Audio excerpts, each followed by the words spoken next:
نحمده ونصلي على رسوله الكريم اما بعد فاعوذ بالله من الشيطان الرجيم بسم الله الرحمن الرحيم رب اشرح لي صدري ويسر لي امري واحلل عقدة من لساني يفقهوا قولي۔ 40 نبوی کی ایک حدیث ہے، حدیث نمبر 21۔ عن ابی عمرو وقیل ابی عمرة سفیان بن عبد الله رضی اللہ عنہ قال قلت یا رسول اللہ قل لی فی الاسلام قولا لا اسأل عنہ احدا غیرک قال قل آمنت باللہ ثم استقم۔ رواہ مسلم۔ ابو عمرو اور کہا گیا ہے ابو عمرہ سفیان بن عبد اللہ رضی اللہ عنہ سے مروی ہے کہ میں نے عرض کیا یا رسول اللہ مجھے اسلام کے حوالے سے کوئی ایسی بات بتا دیجئے کہ مجھے آپ کے بعد کسی سے کچھ پوچھنے کی ضرورت نہ رہے، یعنی اسلام سے متعلق ایسی بات مجھے بتا دیں کہ بس وہ میرے لیے کافی ہو جائے۔ آپ نے فرمایا پہلے زبان سے اقرار کرو کہ میں اللہ پر ایمان لایا، پھر اس پر ثابت قدم رہو۔ ثابت قدمی۔ آج آپ کے لیے میں نے اس حدیث کا انتخاب کس لیے کیا ہے بھلا؟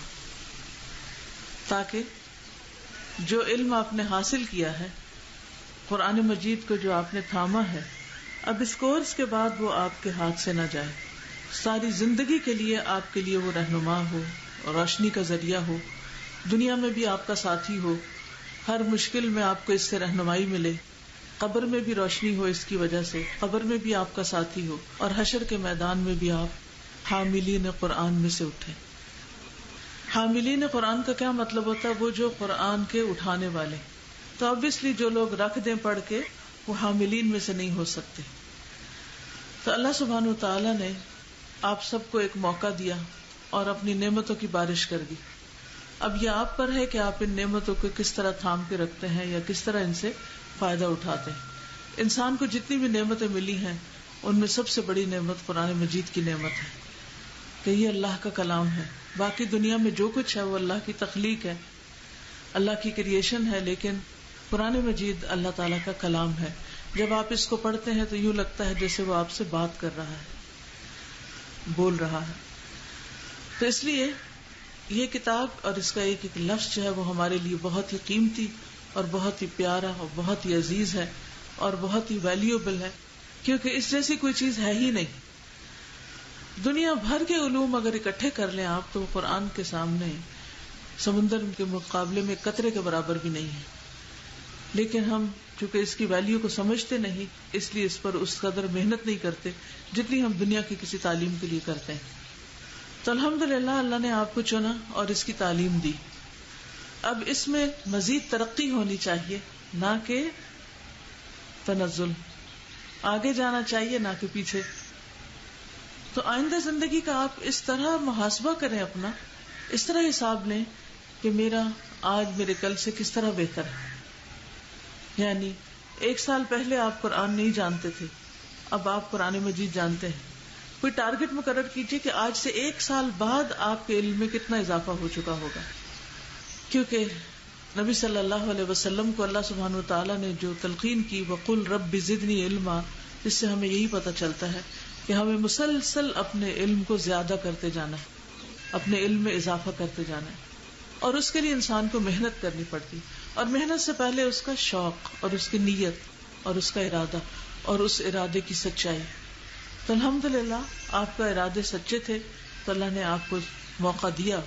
اب آئندہ بھی اگر آپ کے ارادے سچے ہوں گے کہ میں نے اس کتاب کو تھام کے رکھنا ہے اور اس پر قائم رہنا ہے تو انشاءاللہ اللہ تعالیٰ آئندہ بھی آپ کو مواقع دے گا۔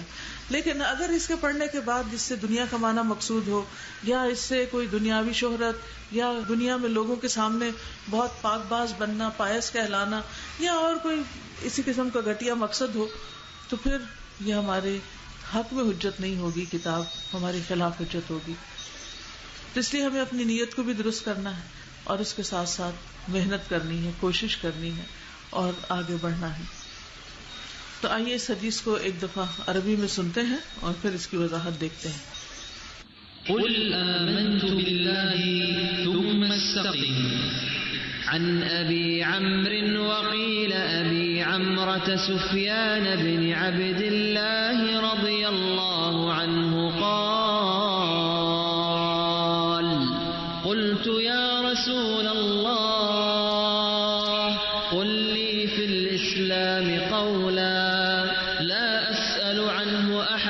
غيرك قال قل آمنت بالله ثم استقم. نبی صلی اللہ علیہ وسلم کی نصیحتیں، آپ کی باتیں کتنی مختصر لیکن کتنی جامع ہوتی تھی. یہ حدیث دیگر طرق سے بھی روایت ہوئی ہے. عبداللہ بن سفیان اپنے والد سے روایت کرتے ہیں، ایک شخص نے عرض کیا، یا رسول اللہ صلی اللہ علیہ وسلم، مجھے اسلام کے حوالے سے کوئی بات بتائیے کہ مجھے آپ کے بعد کسی سے پوچھنے کی ضرورت نہ رہے. تو آپ نے فرمایا، پہلے زبان سے اقرار کرو کہ میں اللہ پر ایمان لایا، پھر اس پر ثابت قدم رہو. عرض کیا، یا رسول اللہ صلی اللہ علیہ وسلم، کس چیز سے بچوں؟ آپ نے ہاتھ سے اپنی زبان کی طرف اشارہ کیا اور فرمایا، اس سے بچو، یعنی اپنی زبان کے غلط استعمال سے بچو، کیونکہ انسان زبان سے ایک بات نکالتا ہے اور وہ جہنم کی گہرائیوں میں جا پہنچتا ہے، یعنی بہت اس کا زوال یا تنزل ہو چکا ہوتا ہے. اب سوال یہ پیدا ہوتا ہے کہ اس میں کہا گیا کہ استقامت اختیار کرو، قل آمنت باللہ ثم استقم. تو استقامت کیا چیز ہوتی، یعنی استقامت کا معنی کیا ہے؟ کیونکہ ایمان باللہ دل میں بھی ہوتا ہے، زبان سے بھی اقرار کرتے ہیں، اور پھر ہمارے اعضاء بھی اس کو عمل کی صورت میں ظاہر کرتے ہیں. استقم کا مطلب یہ ہے کہ جو تمہاری زبان نے بولا ہے کہ میں اللہ کو مانتا ہوں، پھر وہ تمہاری زبان پر بھی ہو، تمہارے دل میں بھی جڑ پکڑی بھی ہو اس نے، اور تمہاری عملی زندگی میں بھی وہ چیز نظر آئے کہ واقعی تم ان لوگوں میں سے ہو کہ ان الذین قالوا ربنا اللہ ثم استقاموا، کہ بے شک وہ لوگ جنہوں نے کہا کہ اللہ ہمارا رب ہے، پھر اس پر استقامت اختیار کی، تو ان کو کیا ملے گا؟ تتنزل علیہم الملائکہ، ان پر فرشتے اترتے ہیں، ان کو اللہ سبحانہ وتعالیٰ کی تائید حاصل ہوتی. تو استقامت کا مطلب یہ ہے کہ انسان اپنے دل، زبان، عمل کے ساتھ اس بات کی گواہی دے کہ واقعی وہ اللہ کو مانتا ہے اور اللہ سے محبت کرتا ہے اور اللہ ہی کا بندہ ہے اور اللہ ہی کا عبد ہے اور اللہ ہی کی عبادت کرتا ہے. اور عبادت کے لیے بھی آپ کو معلوم ہے کہ دو چیزیں شرط ہیں، ان میں سے ایک تو اخلاص ہے اور دوسرے اطاعت ہے، یعنی انسان اپنی نیت بھی اللہ کے لیے خالص کرے اور پھر اس کے ساتھ ساتھ اللہ تعالی کی بات بھی مانے. کیونکہ اگر انسان علم حاصل کرتا چلا جاتا ہے اور اس پر عمل نہیں کرتا، اور خاص طور پر قرآن مجید، کیونکہ قرآن مجید کیا ہے؟ اللہ کا کلام ہے. تو جب آپ اللہ کو مانتے ہیں تو پھر آپ کو اللہ کی بات بھی ماننی، اور جب آپ اللہ کی بات پڑھ لیتے ہیں تو پھر اس کے بعد لازم ہو جاتا ہے کہ آپ اس بات کو اپنی عملی زندگی میں بھی لے کر آئیں. تو اس کے لیے سب سے اہم کام یہ ہے کہ انسان اس راستے پر مضبوطی سے قائم رہے، خواہ دوسرے لوگ ساتھ چلیں یا نہ چلیں. اس معاملے میں انسان لوگوں کو رہنما نہیں بنائے کہ اچھا وہ فلاں شخص بھی تو پہلے بہت قرآن پڑھتا تھا اور بڑی تبلیغ کرتا تھا، اب اس نے چھوڑ دیا، تو اگر ہم چھوڑ دیں تو کیا ہوا؟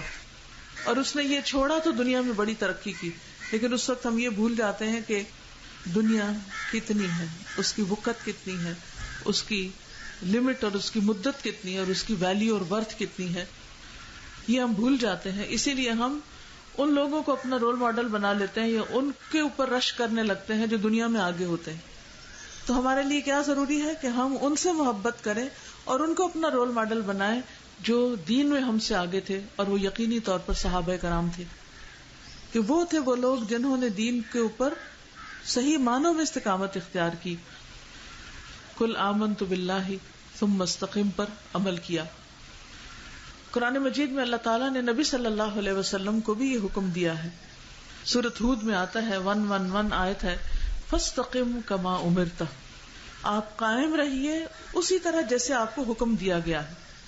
ومن تاب معک، اور جو تمہارے ساتھ توبہ کرے، ولا تطغوا، اور حد سے نہ بڑھو، انہ بما تعملون بصیر، بے شک جو کچھ تم کرتے ہو اللہ اسے خوب دیکھنے والا ہے. تو اس سے یہ پتہ چلتا ہے کہ نبی صلی اللہ علیہ وسلم کو بھی اور آپ کے ساتھیوں کو بھی جس چیز کی تلقین کی گئی وہ کیا ہے؟ استقامت، قائم رہنا، اس سے نہ ہلنا، اس سے نہ ہٹنا. کس سے؟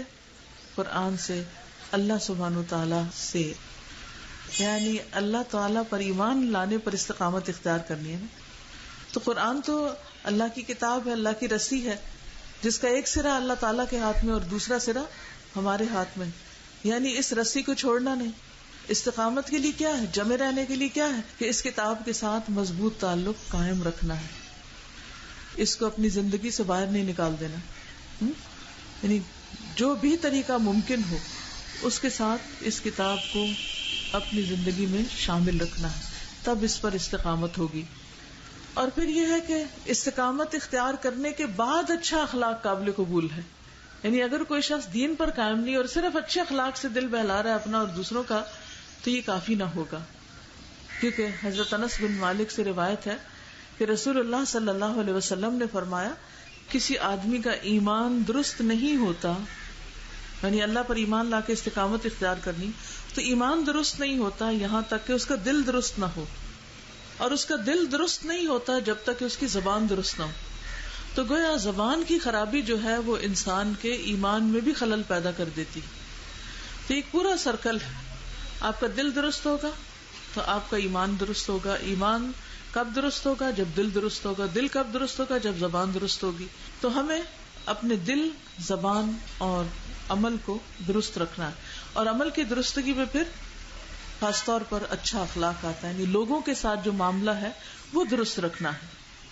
اور جہاں تک استقامت کا تعلق ہے تو اللہ سبحانہ وتعالی کے نزدیک سب سے پسندیدہ کام وہ ہے جو مستقل بنیادوں پر کیا جائے، یعنی اس کو کنٹینیوسلی کیا جائے.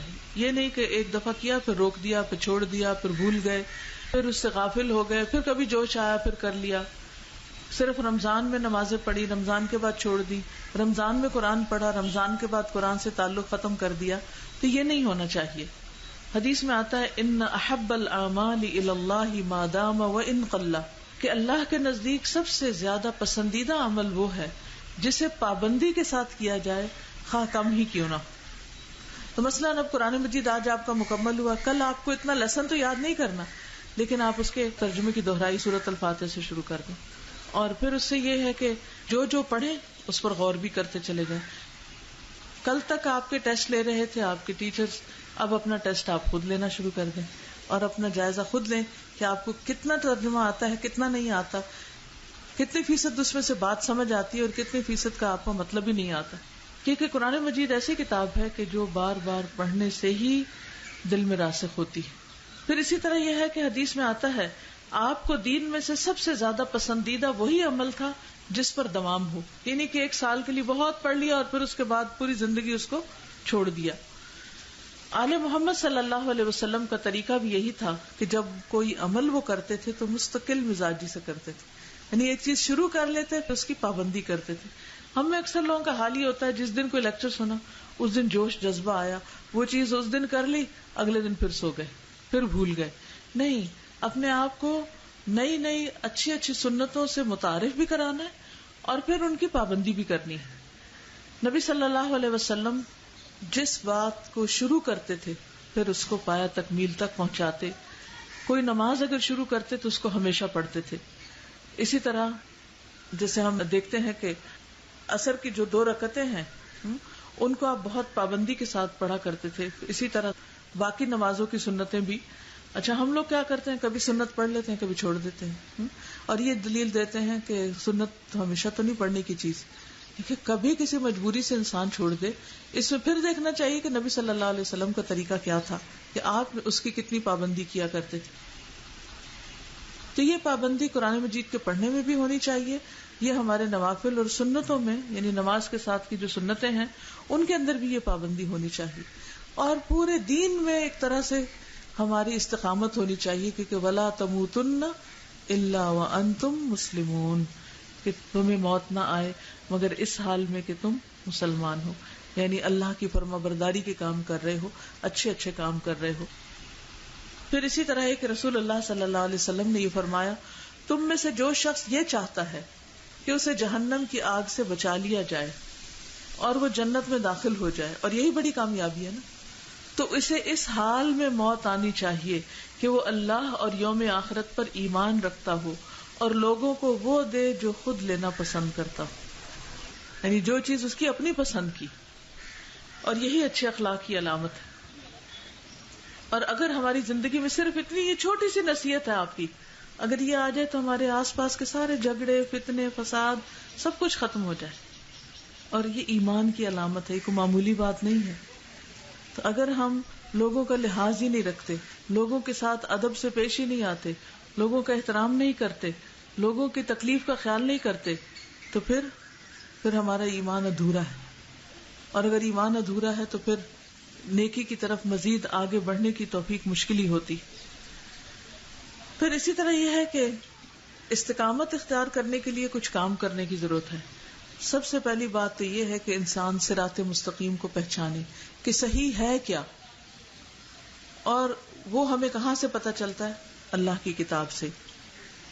پھر اس کے بعد یہ ہے کہ استقامت اختیار کرنے کی چیزوں میں سب سے پہلی چیز اللہ سبحانہ وتعالیٰ کی وحدانیت کو ماننا ہے، یعنی اس کے ساتھ شرک نہ کرنا.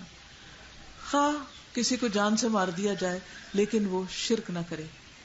پھر اسی طرح اپنے لیے واضح کرائیٹیریا بنانا کہ صحیح راستہ پانے کے لیے رسول اللہ صلی اللہ علیہ وسلم کا طریقہ سب سے بہترین طریقہ ہے، اور اس میں ہم جب تک قرآن و سنت سے جڑے رہیں گے انشاءاللہ سیدھے راستے پر رہیں گے.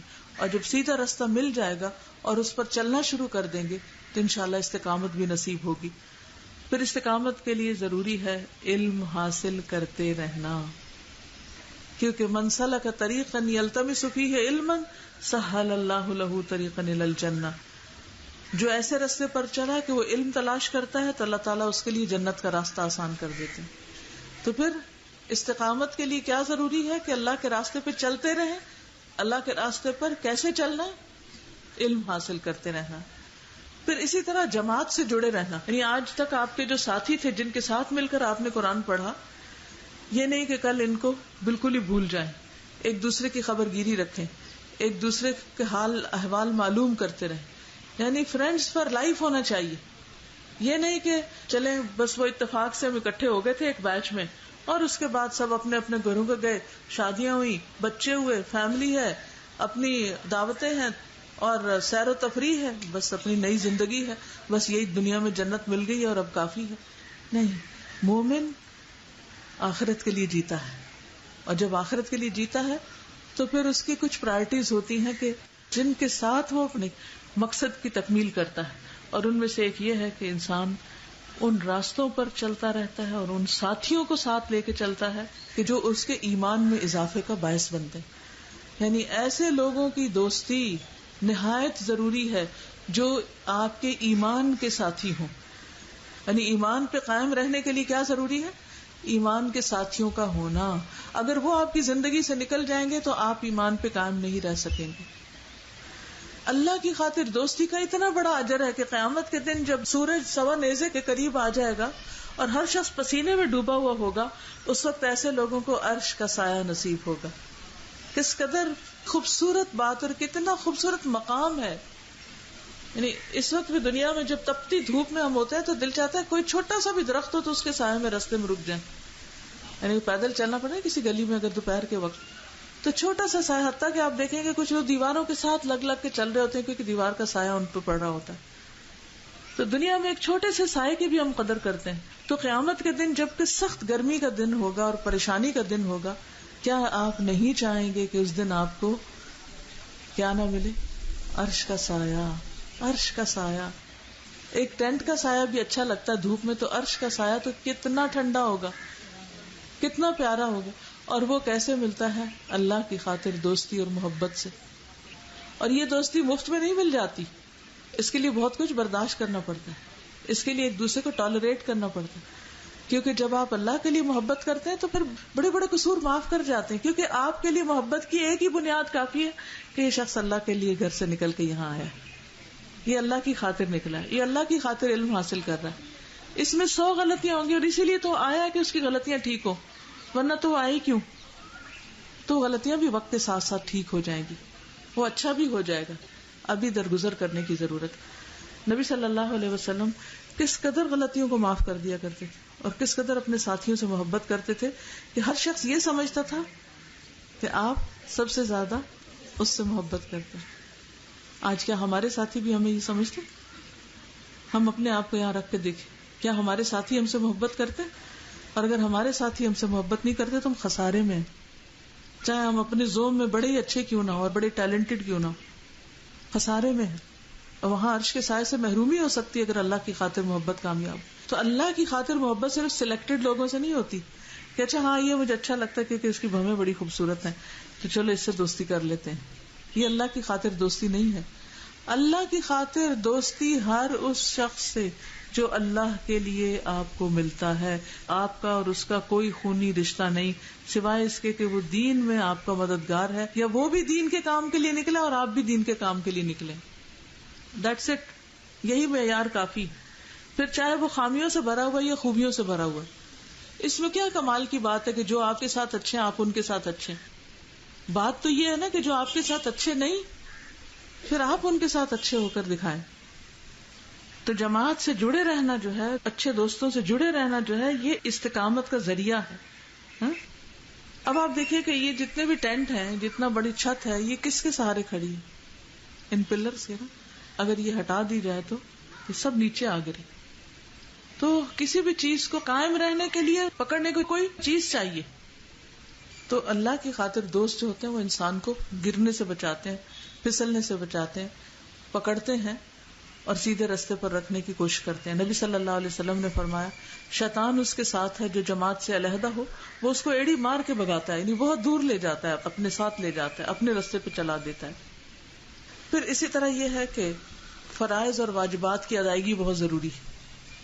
قرآن مجید میں آتا ہے ان الانسان خلق ہلوعا اذا مسہ الشر جزوعا واذا مسہ الخیر منوعا الا المصلین الذین هم علی صلاتهم دائمون. بلا شبہ انسان تھوڑ دلا بنایا گیا ہے. تھوڑ دلا بڑی جلدی گھبرا جاتا ہے، بڑی جلدی غصے میں آ جاتا ہے، بڑی جلدی اکتا جاتا ہے. جب اسے تکلیف پہنچتی ہے تو بہت جلد گھبرا جانے والا ہے، اور جب اسے بھلائی ملتی ہے تو بہت روکنے والا ہے. پھر وہ چاہتا ہے ساری خیر اسی کو مل جائے، کسی اور کو اس میں کوئی حصہ نہ ہو، سوائے نماز ادا کرنے والوں کے جو اپنی نماز پر ہمیشگی اختیار کرتے ہیں. یعنی ان کے اندر پھر یہ خامیاں نہیں ہوتی. اس کا مطلب یہ کہ اگر ہمارے دلوں کی تنگی اور شہ ہے تو ہماری نماز بھی درست نہیں. ایمان تو ہے ہی نہیں لیکن نماز بھی درست نہیں، کیونکہ جن کی نمازیں درست ہو جاتی ہیں، جن کے اللہ پر ایمان پختہ ہو جاتا ہے، پھر ان کے اندر سے یہ خامیاں نکل جاتی ہیں. پھر اسی طرح یہ ہے کہ مرتے دم تک اللہ کے حقوق کی ادائیگی کرنے سے بھی انسان کو استقامت آتی ہے. فرائض کی پابندی اور نوافل میں بھی دوام. یعنی نوافل میں دوام کا مطلب کیا ہے کہ جیسے اشراق کے نفل آپ پڑھتے ہیں تو آپ روز پڑھیں. یہ نہیں کہ ایک دن پڑھے اگلے دن چھوڑ دیے، پھر کسی دن کسی کو دیکھا پڑھ رہے تو چاہے میں بھی پڑھ لوں. نہیں، اپنا وقت نکالیں. اور ایک بات میری زندگی کا تجربہ ہے، آپ یقین کیجئے، جس چیز میں سچی نیت کی ہے نا اللہ نے وہ کروا لیا. اللہ نے اس کے راستے کھول دیے اور اس کے لیے وسائل مہیا کر دیے. اور جہاں اپنی نیت میں خلل آ گیا، کمزوری آ گئی، وہاں پھر صرف بہانے ہی ڈھونڈتے رہے اور دوسروں کو ہی ذمہ دار بناتے رہے، اس کی وجہ سے اور اس کی وجہ سے میں یہ کام نہیں کر سکی. تو اسٹاپ بلیمنگ ادرس. اپنی کوتاہیوں اور اپنی غلطیوں اور اپنی کمزوریوں اور اپنی ناکامیوں کا سبب دوسروں کو مت ٹھہرائیں، اپنے آپ کو ٹھہرائیں. فلا تلومونی لوموا انفسکم، مجھے مت ملامت کرو، اپنے آپ کو ملامت کرو. تو حقیقت یہ ہے کہ جب ہم کسی چیز کو واقعی سچے دل سے کرنے کا عزم کر لیں گے تو اللہ تعالیٰ راستے کھول دے گا، پھر رکاوٹیں نہیں رہتی. پھر اسی طرح یہ ہے کہ بعض اوقات انسان ایسے لوگوں میں گھر جاتا ہے جن کے اندر استقامت نہیں ہوتی یا وہ دین پر نہیں ہوتے. تو ایسی صورت میں ان کے اندر ایسے ساتھی بنانے کی کوشش کرنی چاہیے، ان کو دین کی طرف لانا چاہیے، ورنہ یہ ہے کہ اس جگہ کو چھوڑ دینا چاہیے. پھر اسی طرح استقامت اختیار کرنے کے لیے خواہش پرستی اور غفلت سے بچنے کی ضرورت ہے، کیونکہ جو شخص خواہش کے پیچھے لگ جاتا ہے وہ عنقریب گمراہی کے گڑھے میں جا گرتا ہے. قرآن مجید میں آتا ہے فَخَلَفَ مِن بَعْدِهِمْ خَلْفٌ أَضَاعُوا الصَّلَاةَ وَاتَّبَعُوا الشَّهَوَاتِ فَسَوْفَ يَلْقَوْنَ غَيًّا. پھر ان کے بعد ایسے نالائق جانشین ان کی جگہ آئے جنہوں نے نماز کو ضائع کر دیا اور خواہشات کے پیچھے لگ گئے تو عنقریب وہ گمراہی میں جا گریں گے یا جہنم کے گڑھے میں جا گریں گے. تو حقیقت یہ ہے کہ جب انسان اپنے دل کی مرضی پہ چل پڑتا ہے تو پھر انسان بھٹک جاتا ہے. پھر استقامت کے لیے دعا بھی کرنی چاہیے. ربنا لا تزغ قلوبنا بعد اذ ہدیتنا وَهَبْ لَنَا مِن لَّدُنكَ رَحْمَةً إِنَّكَ أَنتَ الْوَهَّابُ. پھر اسی طرح جب آپ اپنے گھر والوں کے اندر اور آپ کے گھر والے دین پر نہ ہوں یا ہوں بھی تو بھی یہ دعا کرنی چاہیے کہ یا مقلب القلوب ثبت قلبی علی دینک، یا مقلب القلوب ثبت قلبی علی دینک. شہر ابن حوشب کہتے ہیں میں نے ام سلمہ سے کہا کہ اے ام المومنین، رسول اللہ صلی اللہ علیہ وسلم جب آپ کے پاس ہوتے تو اکثر کیا دعا کرتے تھے؟ آپ بتائیے کہ گھر میں کیا دعا مانگتے تھے؟ تو انہوں نے کہا نبی صلی اللہ علیہ وسلم کی اکثر دعا یہ ہوتی تھی یا مقلب القلوب ثبت قلبی علی دینک، اے دلوں کے الٹ پلٹ کرنے والے تو میرے دل کو دین پر جما دے. کیونکہ دل تو اللہ کے ہاتھ میں ہے نا، اللہ تعالیٰ جمائے گا تو ہم جمیں گے، تو اس لیے اللہ تعالیٰ سے استقامت کی دعا کرتے رہنا چاہیے. پھر ان چیزوں سے بچنے کی ضرورت ہے جو انسان کی استقامت میں خلل ڈالتی، اور اس میں سب سے پہلی چیز خواہشات کی پیروی. وَمَنْ أَضَلُّ مِمَّنِ اتَّبَعَ هَوَاهُ بِغَيْرِ هُدًى مِّنَ اللَّهِ. اس سے زیادہ گمراہ کون ہو سکتا ہے جو اللہ کی ہدایت چھوڑ کر، قرآن چھوڑ کر، دین کی بات چھوڑ کر محض اپنی خواہش کے پیچھے لگا ہوا، یعنی کیا پہننا ہے، کیا کھانا ہے، کیا اوڑھنا ہے، کہاں جانا ہے، کس کو بلانا ہے، سارا وقت صرف دنیا کا تانا بانا بنتا رہے، اور جو اس کے دل میں خواہشات ہیں ان کو پورا کرتا ہے. دل میں کسی خاص کپڑے پہننے کی خواہش آ گئی ہے تو اس کے پیچھے چل پڑے، دل میں کسی خاص کھانے کی خواہش آ گئی ہے تو اس کے پیچھے چل پڑے. یعنی یہ نہ دیکھے کہ اللہ کے حقوق میں سے یا بندوں کے حقوق میں سے کیا ادا کرنا ہے، بس یہ دیکھے کہ میری مرضی کیا ہے اور میری چاہت کیا ہے اور مجھے کیا کرنا ہے. تو اس کے بارے میں آتا ہے کہ اس سے زیادہ گمراہ کون ہو سکتا ہے جو اللہ کی ہدایت کو چھوڑ کر اپنی خواہش کے پیچھے لگا ہوا ہو. ایک اور جگہ پر آتا ہے وَلَا تَتَّبِعِ الْهَوَى فَيُضِلَّكَ عَن سَبِيلِ اللَّهِ، وَلَا تَتَّبِعِ الْهَوَى فَيُضِلَّكَ عَن سَبِيلِ اللَّهِ. خواہشات نفس کی پیروی نہ کرنا، یہ تمہیں اللہ کے راستے سے ہٹا دیں گی. بعض اوقات آپ دیکھیے کہ یہ خواہش شادی کی ہو سکتی ہے، بعض اوقات شادی ہو گئی ہے تو بچے کی ہو سکتی ہے کہ بچے ہوں میرے، اگر بیٹی ہو گئی ہے تو خواہش ہو سکتی ہے کہ بیٹا ہو میرا، پھر یہ کہ یہ جاب ہو، وہ جاب ہو، یہ سٹیٹس ہو، وہ سٹیٹس. یہ ساری خواہشات ہیں نا زندگی کی. تو ان کے پیچھے نہیں لگ جانا قرآن کو چھوڑ کر اور قرآن کو بھول کر. ٹھیک ہے شادی کا ایک وقت ہو جائے گی، بچے پیدا ہونے کا ایک وقت ہوگا، وہ بھی ہو جائیں گے، اور جو اللہ کسی کو دے، کیونکہ ہر ایک کو اس نے بیٹیاں نہیں دینی اور ہر ایک کو بیٹے نہیں دینے، یہ اس کی اپنی تقسیم ہے، اپنی حکمت پر مبنی ہے. تو اس لیے خواہشات نفس کی پیروی سے بچنا ہے. پھر دنیا کی محبت سے بچنا ہے، کیونکہ دنیا کی محبت جو ہے وہ انسان کو حق کے راستے سے ہٹا دیتی ہے. ابو درداء سے مروی ہے کہ ہمارے پاس رسول اللہ صلی اللہ علیہ وسلم تشریف لائے اور ہم تنگ دستی کا ذکر کر رہے تھے کہ ہمارے پاس کچھ نہیں ہے، کھانے کو نہیں، پہننے کو نہیں، کچھ نہیں، اور اس سے خوف بھی کر رہے تھے کہ ہمارا کیا بنے گا. رسول اللہ صلی اللہ علیہ وسلم نے فرمایا کیا تم فقر سے ڈر رہے ہو، محتاجی سے ڈرتے ہو؟ اس ذات کی قسم جس کے ہاتھ میں میری جان ہے، تمہارے اوپر دنیا یقیناً برسا دی جائے گی، یہاں تک کہ تم میں سے کسی ایک کے دل کو کوئی چیز ٹیڑھا نہ کر دے گی مگر دنیا کی مزید طلب. تم ڈر رہے ہو کہ تم نے اپنے گھر بار مکہ میں چھوڑ دی اور مدینہ میں آ گئے ہو اور تمہارے پاس سب کچھ نہیں اور آئندہ کیا بنے گا تمہارا، تمہاری اولادوں کا. نہیں، مجھے اس کا ڈر نہیں ہے، مجھے ڈر ہے کہ تم پر دنیا برسا دی جائے گی اور پھر تم اس کی وجہ سے اس کے پیچھے جب لگ جاؤ گے تو تمہارے دل ٹیڑھے ہو جائیں گے. پھر اسی طرح اپنی مرضی کی زندگی گزارنے کی خواہش، یعنی ایک آئیڈیل لائف گزارنے کی خواہش، یہ انسان کو دین سے دور کر دیتی کہ میرا گھر ایسا ہونا چاہیے، میری گاڑی ایسی ہونی چاہیے، میرے بچے ایسے ہونے چاہیے، فٹنس کا یہ ہونا چاہیے. یعنی ایک دنیاوی اعتبار سے دنیا کے سٹینڈرڈز کے مطابق جو ہم نے ایک کرائیٹیریا مقرر کر رکھا ہے ایک کامیاب زندگی کا، اس کو سامنے رکھ کے اس کے لیے بس بھاگ دوڑ کرتے رہنا، تو اس سے بھی انسان حق کے راستے سے دور ہو جاتا ہے. رسول اللہ صلی اللہ علیہ وسلم نے فرمایا مجھے تمہارے متعلق گمراہ کن خواہشات سے سب سے زیادہ اندیشہ ہے جن کا تعلق پیٹ اور شرمگاہ سے ہوتا ہے، اور اپنی مرضی پر چلنے کی گمراہی کا بھی اندیشہ ہے کہ تم دین کو چھوڑ کے اپنی مرضیاں کرنے لگو گے. پھر بری دوستی اور برا ماحول، وہ انسان کو حق کے راستے سے ہٹاتی. پھر اللہ کے نافرمانوں کی بات ماننا، ان کے جیسا طرز زندگی اختیار کرنا. اب دیکھیے کہ جیسے اللہ کے نافرمان کون ہوتے ہیں. جو اللہ کا حکم نہ مانے. اللہ کا حکم کیا ہے کہ ایک مسلمان عورت کیسا لباس پہنے؟ کوئی بتائے گا آپ نے کیسا لباس پہنے ایک مسلمان عورت؟ جو چست نہ ہو، ٹائٹ نہ ہو، بہت سی تھرو نہ ہو. کیا ہم اپنا لباس بناتے ہوئے اس بات کا خیال رکھتے ہیں؟ چاہے گاؤن پہن رہے ہوں، چاہے شرٹس بنا رہے ہوں، چاہے شلوار بنا رہے ہیں. شلوار تو بیکورڈ لوگ پہنتے ہیں، مردوں والا لباس زیادہ بہتر ہے، پاجامہ ان کی طرح ہی پہننا چاہیے. کیا وہ پہنتے وقت ہم خیال رکھتے ہیں کہ ہماری لیگز نظر نہیں آئیں گی؟ یا قمیضوں کے چاک جب کھولتے ہیں تو کیا سوچتے ہیں کہ یہ پسلیاں ہماری نظر نہ آئیں گی؟ اس عورت کے بارے میں کیا حکم ہے کہ جو لباس پہن کر بھی ننگی رہے تو جنت میں داخل نہ ہو سکے؟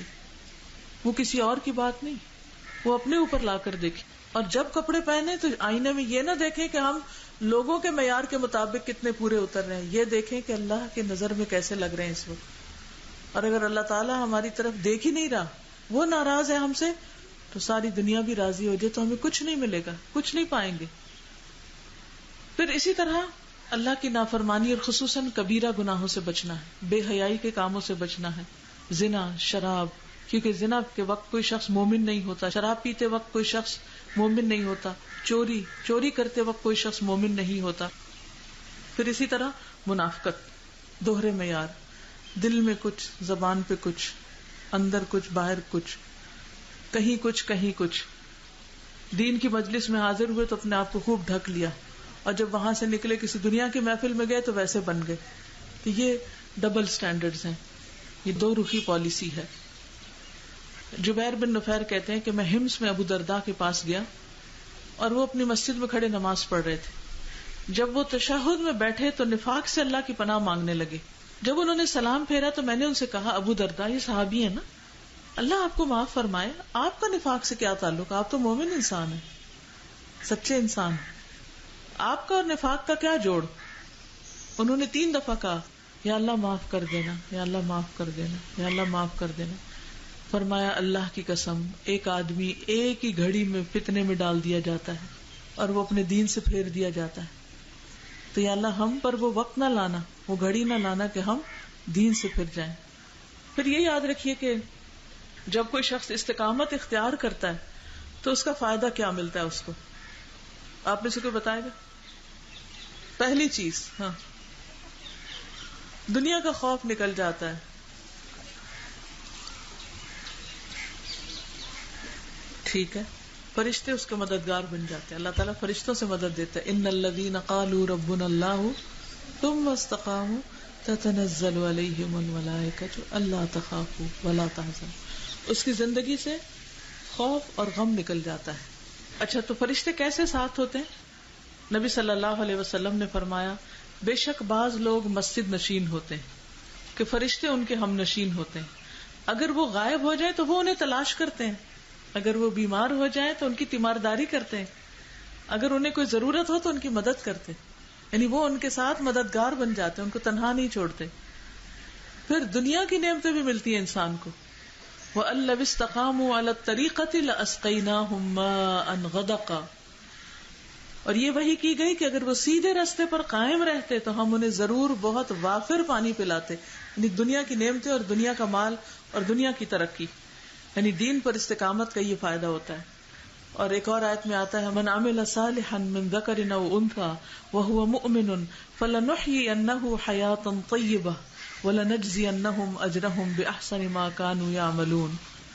جو شخص بھی نیک عمل کرے، خواہ مرد ہو یا عورت، بشرطے کہ وہ مومن ہو، تو ہم اسے پاکیزہ زندگی بسر کرائیں گے. یعنی دنیا میں بھی اس کو اچھی زندگی ملے گی اور آخرت میں ان کے بہترین اعمال کے مطابق انہیں ان کا اجر ملے گا.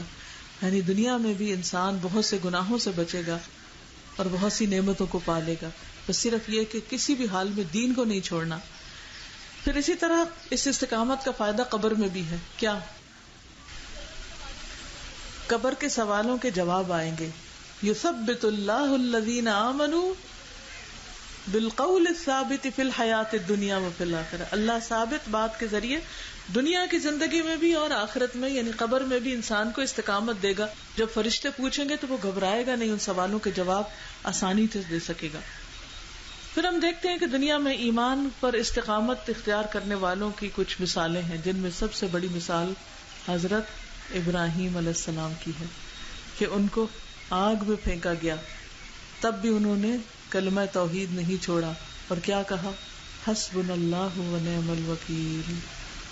خواتین میں سے کوئی مثال دیں؟ شاباش، حضرت آسیہ۔ ابو ہریرہ رضی اللہ عنہ کہتے ہیں فرعون نے اپنی بیوی کے لیے 2 ہاتھوں اور 2 پاؤں کے لیے 4 میخیں منگوائیں، کیل، نیلز، اور وہ گاڑی ٹھوکی، کیل ٹھونکے ان کے ہاتھوں میں، حضرت آسیہ کے، اور ان کو اسی طرح لٹکا دیا۔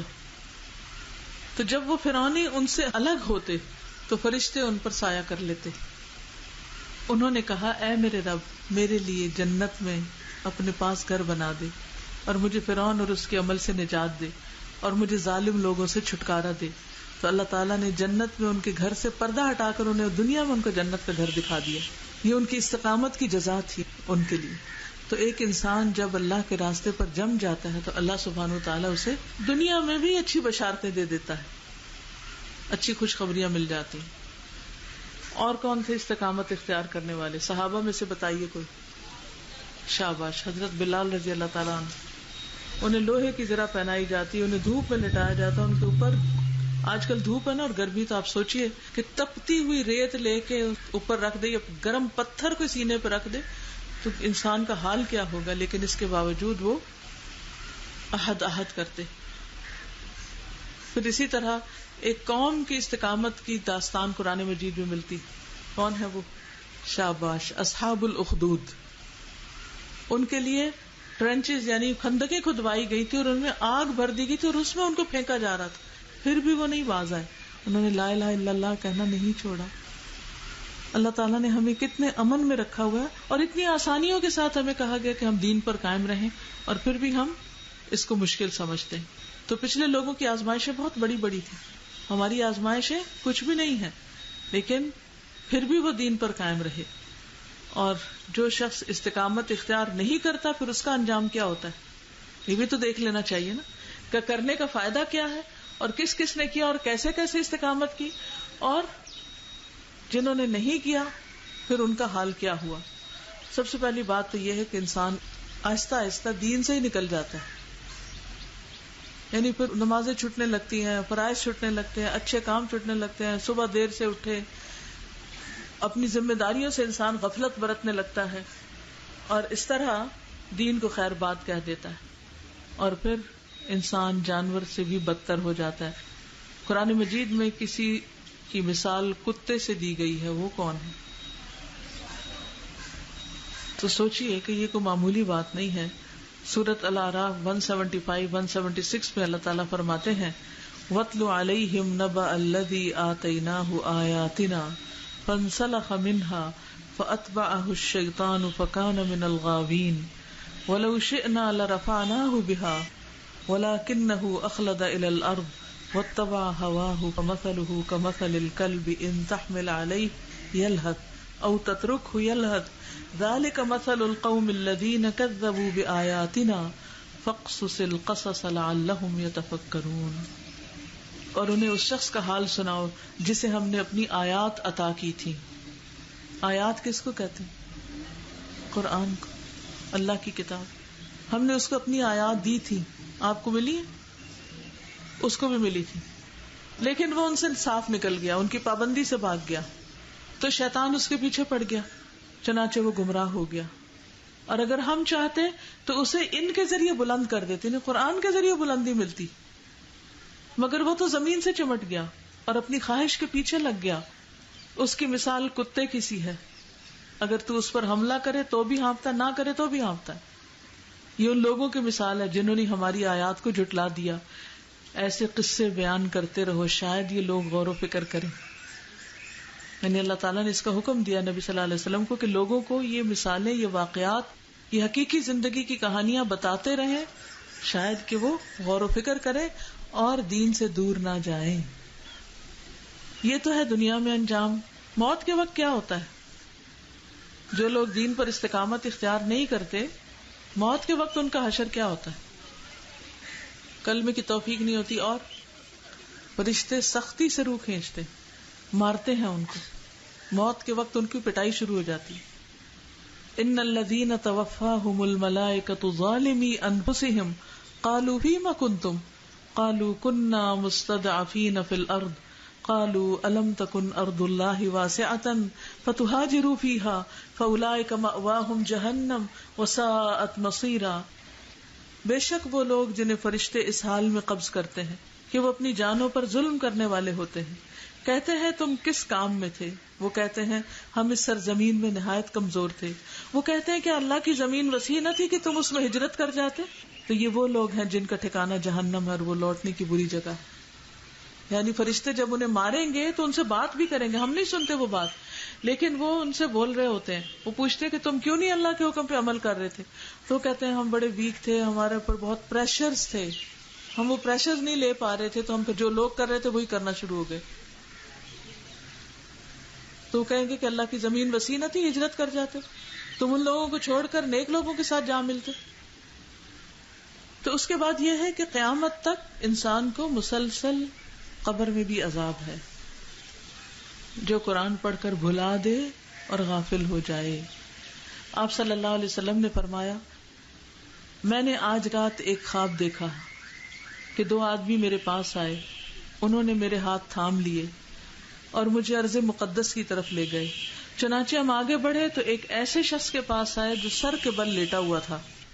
یعنی فرشتے نبی صلی اللہ علیہ وسلم کو لے کر گئے کہ آپ نے ایک شخص کو دیکھا جو سر کے بل لیٹا ہوا تھا، اور دوسرا شخص ایک بڑا سا پتھر لے کر اس کے سر کے پاس کھڑا تھا، اور اس پتھر سے وہ لیٹے ہوئے شخص کے سر کو کچل دیتا تھا. جب وہ پتھر مارتا تو پتھر سر پہ لگتا اور دور چلا جاتا پتھر. وہ جب تک واپس لے کے آتا سر دوبارہ ٹھیک ہو جاتا، پھر وہ مارتا، پھر پھٹتا، پھر مارتا، پھر پھٹتا. میں نے پوچھا یہ کون ہے؟ بتایا گیا جس شخص کو آپ نے دیکھا کہ اس کا سر کچلا جا رہا ہے وہ ایک ایسا انسان تھا جس سے اللہ تعالیٰ نے قرآن کا علم دیا، لیکن وہ رات کو پڑا سوتا رہتا اور دن میں اس پر عمل نہیں کرتا تھا، یعنی غفلت کی زندگی بسر کی. اسے یہ عذاب قیامت تک ہوتا رہے گا. اور ایک روایت میں آتا ہے وہ قرآن کا حافظ تھا مگر وہ قرآن سے غافل ہو گیا اور فرض نماز پڑھے بغیر سو جاتا تھا. تو جو لوگ قرآن حفظ کر کے، قرآن کے ترجمے یاد کر کے پھر ان کو بھلا دیں اور غافل ہو جائیں تو یہ ان کا انجام ہوتا ہے. تو اس لیے بہت ضروری ہے کہ انسان اس دین کو تھام کے رکھے، پکڑ کے رکھے، تاکہ قیامت تک انسان کو فائدے ہی فائدے پہنچتے رہیں. اس حدیث سے کیا کیا باتیں پتہ چلتی ہیں؟ اگر حدیث کے شروع سے اگر آپ دیکھیں، حدیث کیا کہتی ہے؟ ایک صحابی نے آ کے کہا مجھے ایسی بات بتائیں کہ اس کے بعد مجھے کچھ پوچھنے کی ضرورت نہ رہے. تو اس سے پتہ چلتا ہے کہ صحابہ میں سیکھنے کا بہت شوق تھا اور بہت جینون سوال کرتے تھے کہ مجھے عمل کی بات بتائیں، ایسی بات پتہ چلے کہ پھر میں اس پہ لگ جاؤں، وہ کام کر لوں. اچھا ہمارے سوال کیا ہوتے ہیں؟ ہم زیادہ تر سوال کس چیز کے کرتے ہیں؟ جن کا عمل سے کوئی تعلق نہیں ہوتا یا ہم دوسرے لوگوں کو نیچا دکھانے کے لیے سوال کر رہے ہوتے ہیں. اور پھر آپ دیکھیے کہ سوال کتنا عظیم سوال تھا، کتنا بہترین سوال تھا، جامع اور معنی قسم کا سوال تھا. یہ نہیں کہ لمبی باتیں، لمبی لمبی کہانیاں، نہیں، ایک بات بتائیے جس کو میں پکڑ لوں، اس پہ جم جاؤں، بس بات ختم. یہ سوال کرتے ہوئے کتنا ٹائم لگا ہوگا، اور جب ہم کوئی سوال کرتے تو کتنا ٹائم لگا دیتے ہیں. پھر آپ صلی اللہ علیہ وسلم کا جواب بھی بڑا مختصر ہے، اور وہ کیا ہے؟ قل آمنت باللہ ثم استقم. 5 لفظ ہیں، پوری زندگی اس کے گرد گھومتی. پھر آپ دیکھیے کہ استقم کا لفظ جو ہے اس کا مطلب ہے کہ بہت پابندی کے ساتھ کام کرو، وقت کی پابندی، فرائض کی پابندی، ذمہ داریوں کی ادائیگی کی پابندی. اور پھر انسان اپنا محاسبہ کرتا رہے تاکہ آخرت میں اللہ سبحانہ وتعالی اس پر اپنی رحمت نازل فرمائے. ایک دفعہ حدیث دوبارہ سن لیجئے.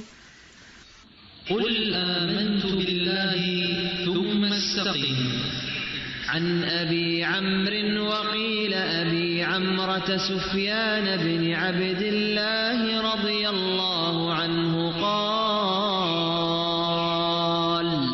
قلت يا رسول الله قل لي في الإسلام قولا لا أسأل عنه أحدا غيرك قال قل آمنت بالله ثم استقم.